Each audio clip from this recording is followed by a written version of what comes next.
Now, Chris, Barry, some small measure of satisfaction for you because you're both from Commonwealth countries, but I'm wearing the biggest smile. An Englishman has destroyed the field. How good was Alistair Brownlee today, Chris? That was pretty impressive, Trev. I mean, right from the get-go, second out of the water in the swim, breaking away on the bike, and then that run. I mean, it says 29:30 on the board, but we know it's something shorter than that with the nice finish experience. Yes. So I mean, it was flat out brilliant. And what sort of message does this send out to the rest of the athletes? Well, it's frightening, and you have to wonder now, what's Johnny Brownlee looking like? He's back at home getting ready for Yokohama. But you know, when I talked to Alistair off the air before the awards, he said, "Look, I wasn't that confident in my run. I've only had 6 weeks of running.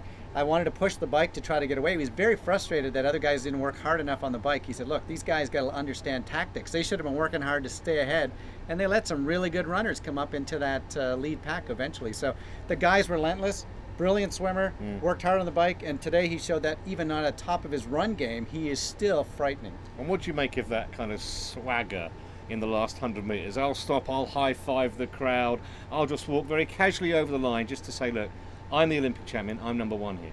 Yeah, well, it's very Brownlee. You know, this is Alistair Brownlee.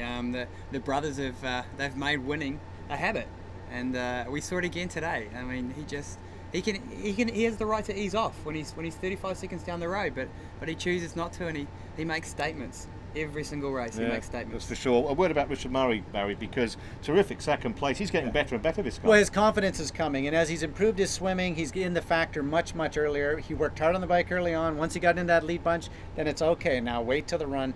And he said, "I'm starting to be a little bit more intelligent. I didn't go after Brownlee in that first couple of kilometers. I waited, and he was able to have himself a silver medal. Last year he was bronze, and he was blowing up. This year he was a very solid second.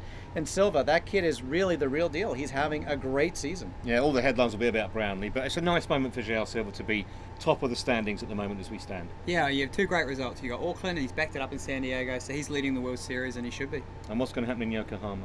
I think Yokohama, we might see what same thing that happened today, just a different initial at the start of the Brownlee. How do you reckon? Oh well, you know, the Brownlees are really almost unbeatable, but you got to give it to Gomez. He was one of those guys who it's not Superman. We saw today that every race you can't expect him to win, and when he's had all those victories, you got to give him credit, because today he just did a workmanlike job and finished 6th or 7th. It just wasn't there. Well, Brownlee's nearly Superman. All he needs is a cape, and he will be.